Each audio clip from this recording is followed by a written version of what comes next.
Hello all the cricket lovers, आप सभी का एक बार फिर से स्वागत है आपके अपने यूट्यूब चैनल द क्रिकेट दंगल में। आज हम बात करने वाले हैं मैच नंबर 10 आईपीएल का मैच नंबर 10 जो कि खेला जाने वाला है आरसीबी और केकेआर के बीच में। तो ऐसे में मैं आपको बताने वाला हूं कि आपकी टीम कैसी पिक होगी, किस प्लेयर का दबदबा रहा है, किस प्लेयर ने किस प्लेयर को निछोड़ा है, क्योंकि आजकल आईपीएल में इतने सारे रन बन रहे हैं कि जिसकी कोई एक्सपेक्टेशन भी नहीं है। आरसीबी की बात करूं तो उनका मुझे स्पिन डिपार्टमेंट बहुत वीक लगता है। मतलब मैक्सवेल ही एक मिला जुला के ऐसे बॉलर है जो लगते हैं कि कुछ मैचेस खेले हैं। अब हालांकि इंटरनेशनल मैचेस में बॉलिंग करते हैं, अब ज़्यादा करने लगे हैं, बट फिर भी वो प्रभाव अभी तक नहीं छोड़ पाए हैं। दूसरी मैं बात करूँ तो पिछले मैच में उन्होंने मयंक डागर को ट्राई किया था आरसीबी ने कि भाई हो सकता है कुछ काम बन जाए, बट कुछ काम नहीं बना और 3 ओवर में 34 रन लुटा दिए थे। अच्छा जीत वहां पर आई थी आरसीबी के लिए, विराट कोहली ने अच्छी पारी खेली थी बाद में। इम्पैक्ट सब्स्टिट्यूट ये बहुत ही इंपॉर्टेंट फैक्टर होता है, तो इसको कैसे चूज करना है मैं आपको पिछले वीडियो में ही बताया हूँ, इस वीडियो में भी बताऊंगा कि कौन से प्लेयर आप ले सकते हो। वैसे ही आरसीबी की और भी बात करूं तो उनके पास जो फॉरेन प्लेयर्स हैं, Faf du Plessis, Cameron Green, Maxwell, ये 3 तो फिक्स रहेंगे ही रहेंगे अनलेस कोई चोटिल होता है तो। उसके साथ अल्जेरी जोसेफ को ट्राई कर रहे हैं, बट मुझे लगता है हो सकता है अगले मैच में टॉम कुरन या फिर ऋषि टोपले को मौका दिया जाए। खैर केकेआर की टीम तो काफी बैलेंस है। पिछला मैच ऐसा लग रहा था कि आसानी से जीत जाएगी, बट क्लासन ने क्लास पारी खेली और मैच काफी टफ हुआ था। खैर मैं आपको बताऊंगा कि आपको कैसी टीम पिक करनी है, आप बस वीडियो पर बने रहे। अगर चैनल पर नए हो तो चैनल को सब्सक्राइब कर ले। सबसे पहले ये दोस्तों हम चलेंगे देखेंगे ये जो मैच बेंगलुरु में होने वाला है, वहां पर अभी तक जो मैचेस हुए हैं, कितने मैचेस वहां पर हुए हैं, तो थोड़ा सा अगर मैं बेंगलुरु की बात करते हैं तो 88 मैचेस, काफी आईपीएल के मैचेस यहाँ पर हुए हैं दोस्तों, आप देख सकते हो। अब इन मैचों में अगर मैं थोड़ी छोटी सी एक बात करूं कि जो हाईएस्ट स्कोर हम देखते हैं यहाँ पर 263 है और लोएस्ट 48 है। अब अगर आप चेज करना ही टीमें पसंद करती हैं, आईपीएल में देखा गया है कि चेज करना ही टीमें काफी सोचती, क्योंकि हो सकता है ड्यू फैक्टर हो या फिर छोटे मैच रहते हैं तो आपके पास अगर एक टारगेट होता है तो आप उस हिसाब से खेल सकते हो कि भाई इतने रन बनाने हैं तो हमें क्या स्ट्राइक रेट, क्योंकि छोटा मैच है। अगर 50 ओवर का मैच रहे तो वहां पे हो सकता है कि थोड़ा सा आपको रणनीति और भी अच्छी बनानी हो, बट 20 ओवर का है तो आपको अंदाजा होता है कि शुरू के 5 ओवर में इतना मार लो, फिर 5-5 ओवर में ये अच्छा सा प्लान लेके जा सकते हो। अगर विकेट बची है तो, या फिर विकेट नहीं बची है तो प्लान बी क्या करना है। तो विराट कोहली यहाँ पर टॉप पर है। ऑन एन एवरेज स्कोर आप देखो तो 170 है, बट ये डेफिनेटली ये ज्यादा ही जाएगा। जैसे जैसे मैचेस यहाँ पर खेले जाने लगेंगे तो हो सकता है आगे चल के स्कोर कम भी हो, बट अभी तो ये स्कोर ज्यादा भी लग सकता है। दूसरी बात करूँ तो 151 रन है सेकेंड इनिंग का, लेकिन चेज ज्यादा हुआ है। हो सकता है रन का डिफरेंस, फॉर एग्जांपल अगर इसकी बात कर लो तो जब 263 बनाई थी तो टीम सेकेंड इनिंग में काफी कम रन बने थे। वैसे बॉलिंग की बात करूँ तो युजवेंद्र चहल ने यहाँ पे काफी मैचेस खेले हैं तो उनके विकेटें ज्यादा हैं, बट खैर वो अब तो है नहीं इस टीम का हिस्सा। तो स्पिनर जो भी है आरसीबी का डिपार्टमेंट मैक्सवेल ही संभाल रहे हैं। अब मैक्सवेल ऐसे प्लेयर है जिनको आप हमेशा रख सके, क्योंकि आरसीबी को उन्हें ओवर देना ही होगा और बैटिंग पे 1 या 2 डाउन वो आने ही वाले हैं। तो यहाँ पे अगर थोड़ा सा अगर आप एनालाइज करोगे तो आपको समझ में आएगा कि थोड़ा सा अगर जो बॉलर के पास वेरिएशन है तो वो अच्छा यहाँ पर कर सकता है इस ग्राउंड पे। उसके साथ साथ अगर बैटिंग में बात करूँ तो डुप्लेसी के भी यहाँ पे 438 रन है। खैर इन प्लेयर्स ने ज्यादा ही पारी खेली है यहाँ पर, तो इनके रन यहाँ पर आपको थोड़ा सा दिख रहे हैं। फाफ डुप्लेसी भी अभी नए आए हैं। सीएसके और आरसीबी का जब मैच होता होगा तब उन्होंने थोड़ा खेला होगा। आरसीबी के मैचेस जो अब हो रहे हैं तो पिछले 2-3 सालों से वो खेल रहे हैं। अच्छा अब एक बात इसमें ये आप समझ सकते हो कि जो थोड़ा सा बैटर अगर स्कूप या फिर कट शॉट बेहतरीन खेलता होगा तो वो यहाँ पर अच्छा रन बना सकता है। स्वीप मारता हो, कट मारता हो या फिर स्कूप मारता हो, तो वैसे प्लेयर्स अगर आपको लगता है तो आप उनको अपनी टीम में ले सकते हो। तो ये ग्राउंड की अगर एक बात और भी देखोगे आपकी, हर ग्राउंड पे यही होता है कि मोस्टली जो रन होता है आपका इस एवरेज में, इस रेंज में ही बनता है। अगर इससे कम बनता है तो मोस्टली टीमें हार ही जाती हैं। बहुत ही ज्यादा कुछ अजूबा करना होगा अगर इससे कम रन, 150 से कम रन बनता है जीतने के लिए। 200 से ज्यादा अगर बनता है तो टीमें देखिए 17 बार फर्स्ट इनिंग में ऐसा हो चुका है कारनामा, 6 बार चेस करते हुए टीम 200 तक पहुंची है। जीती कितनी हारी कितनी वो अलग बात है, बट अगर 6 बार जीती हुई तो 11 बार तो हारी ही है। 200 से ज्यादा अगर बनता है तो बहुत ज्यादा चांस होता है जीतने का। हालांकि आजकल तो 277 बनने के बाद मुंबई ने 246 तक पहुंच गई थी, तो वो एक अलग बात है। तो इस बेस पे दोस्तों अगर एक टीम में मैं आपको बताता हूं कि एक अच्छी सी टीम अगर आपको पिक करना हो, उस पर भी मैं बताऊंगा कि तो जिस तरीके से ये ग्राउंड है बेंगलुरु का, वहां से अगर मैं आपको बात करना चाहूँ तो नीतीश राणा यहाँ पर अच्छा खेल सकते हैं, क्योंकि उनके शॉट्स थोड़ा स्कूप या कट ये सब खेलते हैं, तो उस हिसाब से मुझे लगता है नीतीश राणा स्वीप भी करते हैं तो वो खेल सकते हैं। बाकी विराट कोहली का यहाँ पे अच्छा रन है तो इनको रखा हुआ टीम में। फैफ डुप्लेसी की बात करूँ तो ये अपना फॉर्म ढूंढ रहे हैं। पहले मैच में थोड़ा ठीक ठाक शुरुआत की थी, दूसरे मैच में अच्छा नहीं कर पाए थे, बट उम्मीद करता हूं कि इनका होम ग्राउंड है तो अच्छा रन बना पाएंगे। कार्तिक ऑलरेडी फॉर्म में है। फिलिप सॉल्ट की बात करूं और मोहम्मद सिराज की बात करूं तो या तो काफी ज्यादा पिटाई होने वाली है सिराज की, या फिर सिराज हो सकता है एक दो चौका छक्का खाने के बाद आउट करके ले जाए, जैसे कि इन्होंने बेयरस्टो को किया था। तो अब इन दोनों में से आप फिलिप सॉल्ट को, अगर सिराज को ले रहे हो तो फिलिप सॉल्ट को हटा भी सकते हो, बट अगर मैं ये सोचता हूँ कि अगर ये 15-20 बॉल खेलते हैं तो 30-35 रन बना सकते हैं।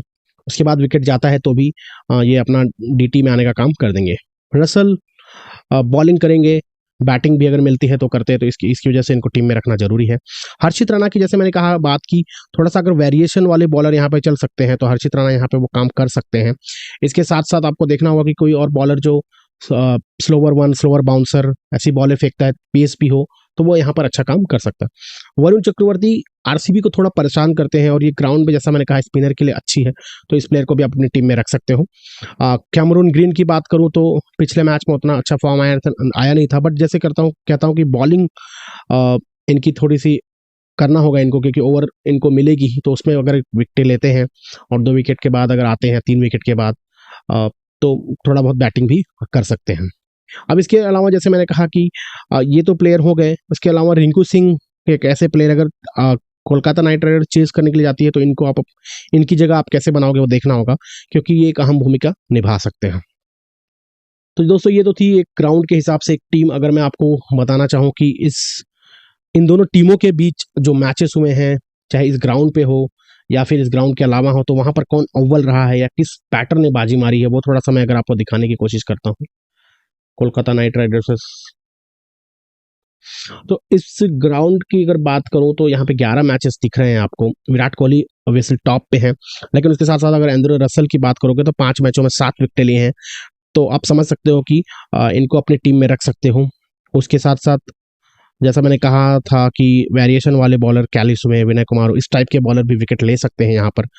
तो मतलब पेस भी हो लेकिन उसको वेरिएट करना आता हो सही लेंथ पे, तो जैसे हर्षित राणा को पिछले मैच में देखा था, तो और भी अगर वो बॉलर आपको दिखते हैं वहां पर तो आप उनमें से चूज कर सकते हो। स्ट्रैटेजी किस तरीके से बनानी वो मैं आपको बता रहा हूँ। स्पिनर भी वरुण चक्रवर्ती का जैसे मैंने नाम लिया था, वरुण चक्रवर्ती को अपनी टीम में रख सकते हो।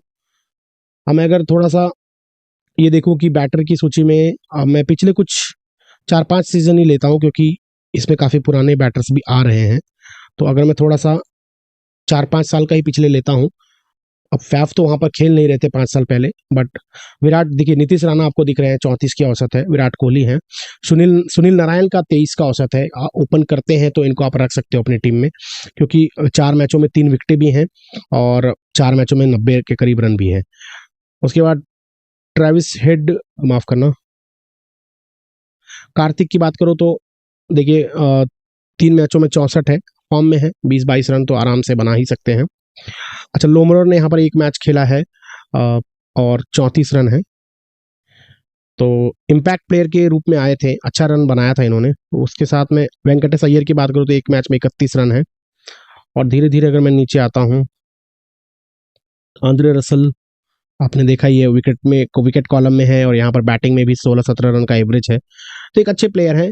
तो इस तरीके से दोस्तों आप समझ सकते हो और प्लेयर अपने हिसाब से ले सकते हो। रिंकू सिंह की बात करूँ तो 1 ही मैच खेला है, 18 रन बनाए हैं, तो ज़्यादा मैचेस नहीं खेले, इसके हिसाब से उनके रन्स या औसत उतना दिख नहीं रही है, मौका भी ना मिला हो, बट वो चेज करते हैं तो उनको अपनी टीम में रख सकते हो आप। बाकी मैं बात करूं तो यहाँ पर बॉलर आप देख सकते हो, सुनील नारायण है, सिराज है 3 में 4, आंद्रे रसल है, वरुण चक्रवर्ती देखिए 1 मैच में 3 विकेटें हैं इस ग्राउंड पर। अब मैं थोड़ा सा और खोलता हूँ, मतलब ये बेंगलुरु ग्राउंड को छोड़ता हूँ और देखता हूँ ओवरऑल जिनके बीचों जो मैचेस हुए हैं पिछले 4 सीजन में, तो देखोगे 8 मैचेस हुए ही हैं।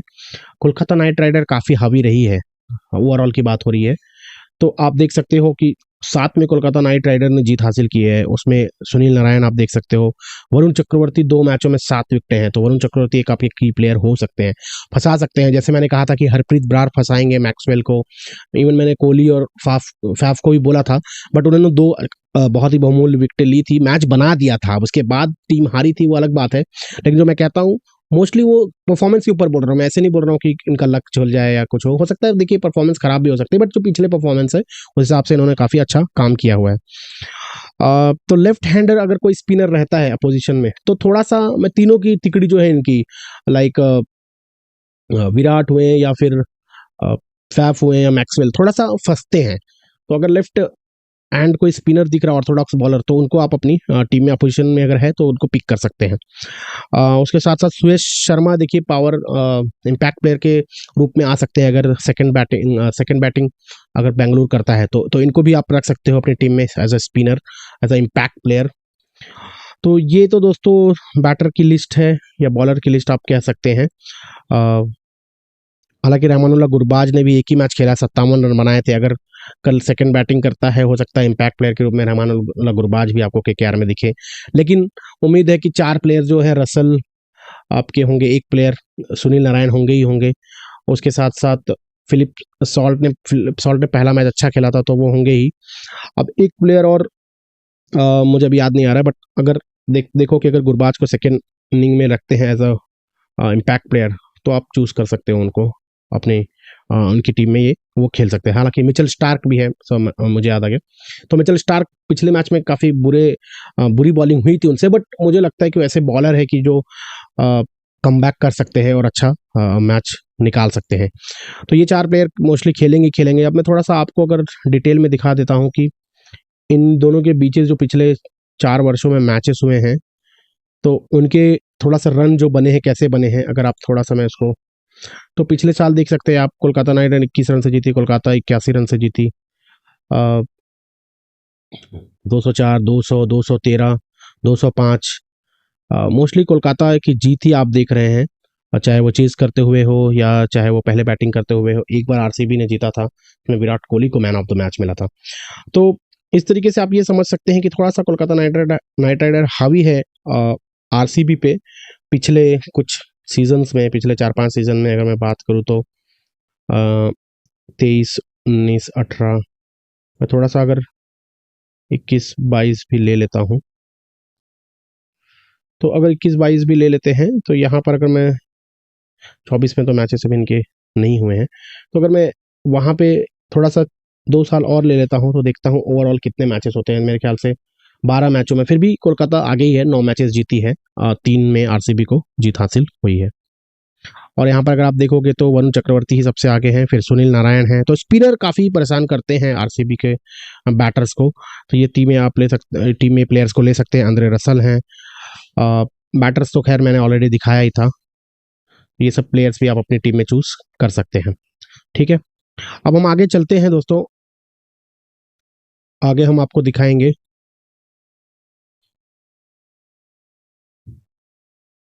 इम्पैक्ट प्लेयर के बारे में। थोड़ा सा मैं फटाफट आपको बता देता हूँ कि इम्पैक्ट प्लेयर जो पिछले मैच में आरसीबी ने रखा था, क्योंकि आरसीबी चेस कर रही थी, तो अनुज रावत को पहले ही उन्होंने इन कर लिया था टॉप 11 में।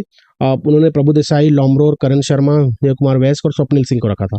अब बैटिंग कर रही थी तो बॉलर्स का कोई जरूरत था नहीं उनको, तो उन्होंने लॉम्ब्रोर को बुला लिया था और लॉम्ब्रोर ने अच्छी पारी खेल दी थी। तो सिंपल सा होता है, जैसे मैं कहता हूँ कि सेकेंड इनिंग में ही मोस्टली टीमें प्रेफर करती हैं कि हम अपने इम्पैक्ट प्लेयर को लेके आए। वैसे ही अगर मैं कोलकाता की बात करूँ तो उनके पास सुरेश शर्मा, मनीष पांडे, वैभव अरोरा, अंतरिक्ष रघु और गुरबाज। तो अब जैसे गुरबाज तो आ नहीं पाएंगे क्योंकि ऑलरेडी 4 फॉरेन प्लेयर खेल चुके थे। तो अब बॉलिंग करना तो कर रहे थे वो, तो डेफिनेटली सुरेश शर्मा को ही लेंगे। अगर वो बैटिंग करते तो सुरेश शर्मा पहले ही 11 में आ जाते, और मोस्टली आपको कोई एक प्लेयर लाइक जो होता कि वो इम्पैक्ट सब्स्टिट्यूट में बैटर ही दिखता, क्योंकि चेस करने जा रहे हैं तो ऑब्वियसली बैटर ही लेंगे। तो एक कॉमन फॉर्मूला होता है दोस्तों, अगर इम्पैक्ट प्लेयर, अगर कोई ऐसा ओपनर प्लेयर दिख रहा है, जैसे गुरबाज अगर है इम्पैक्ट प्लेयर और सेकंड बैटिंग करने आ रहा है और उन्होंने 3 ही फॉरेनर को खिलाया है केकेआर ने, तो उनको पिक कर लो, क्योंकि वो ओपन करेगा तो उसको मौका मिलेगा। अब जो 5-6 विकेट के बाद आएगा, फॉर एग्जांपल लॉम्ब्रोर, उन्होंने अच्छी पारी खेली, लेकिन हो सकता है कि शुरू वाले ही मैच जिता दे तो इम्पैक्ट प्लेयर की जरूरत ना पड़े। तो इस तरीके से आपको इम्पैक्ट प्लेयर चूज करना होगा। बॉलर तो डेफिनेटली आ सकता है, जैसे अब सुरेश शर्मा डेफिनेटली आने वाले हैं। अगर सेकंड बॉलिंग करती है तो सुरेश शर्मा को रख सकते हो आप, क्योंकि वो डेफिनेटली बॉलिंग करने आने ही वाले हैं। तो इस तरीके से दोस्तों, अगर मैं एक हेड टू हेड के बेस पे आपको एक टीम बता दूं कि हेड टू हेड की टीम क्या हो सकती है, तो आप देख सकते हो नीतीश राणा, विराट कोहली। फैफ के उतने अच्छे स्कोर नहीं थे, उसी वजह से उनको लिया नहीं है। लेकिन जैसे मैंने कहा कि फैफ फॉर्म तलाश कर रहे हैं, तो हो सकता है विस्फोट कर दे वो और काफ़ी अच्छा रन बना दे। तो हिसाब से आपके ऊपर है कि आप उनको लेना चाहे तो ले सकते हैं। रिंकू सिंह अगर चेस करते हैं तो डेफिनेटली रखिए रिंकू सिंह को। फिलिप सॉल्ट का वही मैंने कहा कि अगर शुरू के कुछ 15-20 बॉल खेल देते हैं तो ये अच्छा रन बना के चले जाएंगे। रसल नारायण, वरुण चक्रवर्ती, ये 3 स्पिनर को माफ करना, दोनों स्पिनर और रसल को इसलिए रखे हैं क्योंकि उनको ज़्यादा बॉलें भी नहीं चाहिए और ओवर भी डालते हैं, तो एक अच्छा बैलेंस प्लेयर बन जाते हैं। मैक्सवेल एज वन स्पिनर बोल सकता हूँ कि मैं यही एक स्पिनर उनके पास है। हो सकता है स्वप्निल सिंह को खिलाएं अगला मैच, वो देखने वाली बात होगी, तो हो सकता है वो कुछ कमाल कर पाए। अदरवाइज मैक्सवेल तो डेफिनेटली बॉलिंग करेंगे और बैटिंग मिलेगी तो बैटिंग भी वो कर सकते हैं। हर्षित राणा और मिचेल स्टार्क को मैंने रखा है, ज़्यादातर केकेआर को प्रेफर किया क्योंकि केकेआर काफ़ी हावी रहा है आरसीबी पे, तो इस वजह से आपको केकेआर के प्लेयर दिख रहे होंगे। बट जैसे मैंने बात की फैफ की बात की या फिर श्रेयस अय्यर की मैं बात करूं, तो इन्होंने अभी तक जो हेड टू हेड में उतने मैचेस खेले नहीं है, तो इसलिए उतने 2-3 मैचेस ही खेले हैं, तो उस हिसाब से मुझे उतना उनका स्कोर दिखा नहीं है। बट ऐसे प्लेयर्स हैं जो डेफिनेटली गेम को बदल सकते हैं, तो आप अपने रिस्क पे इनको अपनी टीम में ले सकते हैं। तो इस तरीके से दोस्तों मैंने आपको ऑलरेडी दिखा दिया कि आपको टीम कैसी पिक करनी है, किस बॉलर का या किस बैटर का दबदबा रहा है, किस टीम का दबदबा रहा है जब इनके मैचेस हुए, चाहे वो बेंगलुरु में हुआ चाहे ओवरऑल कहीं भी हुआ हो। तो इस तरीके से दोस्तों अपनी टीम पिक कर सकते हैं और उम्मीद करता हूं कि एक अच्छी टीम हम बना सकते हैं। अगर आपको लगता है कि इसमें कुछ और भी इंफॉर्मेशन मिसिंग है या कुछ और इन्फॉर्मेशन दिखाना चाहिए तो प्लीज़ मुझे कमेंट करें। और एक बात और दोस्तों कि इसमें देखिए जो मैं एनालाइज करके आप लोग को दिखाता हूँ, तो इसमें मैं अप टू डेट मतलब आगे चल के मैं ऐसा भी दिखाऊंगा कि भाई इस सीरीज में जो 2024 का आईपीएल चल रहा है उसमें कैसी परफॉर्मेंस आई है, उसके बेस पे भी एक टीम आपको दिखेगी। हालांकि अभी तक कुछ टीमों के एक ही मैच हुए हैं, कुछ के 2 हुए हैं। जैसे ही सभी टीमों के 2 या 3 मैचेस हो जाएंगे तो आपको यहाँ पे भी एक टीम दिखेगी जिसमें आपको पता चलेगा कि अच्छा इस सीजन में कैसा आया है, तो उसके बेस पे किसने कैसा परफॉर्म किया है, किसके खिलाफ कैसा खेला, उस बेस पे क्या टीम बन सकती है। तो उम्मीद करता हूँ दोस्तों ये वीडियो आपको पसंद आई होगी और जो टीम बनाने का तरीका है वो भी आपको पसंद आ रहा होगा। तो अगर चैनल पर नए हो तो दोस्तों चैनल को प्लीज़ सब्सक्राइब कर लेना और लाइक और शेयर जरूर करना दोस्तों। मिलेंगे आपसे नए वीडियो में, तब तक के लिए धन्यवाद।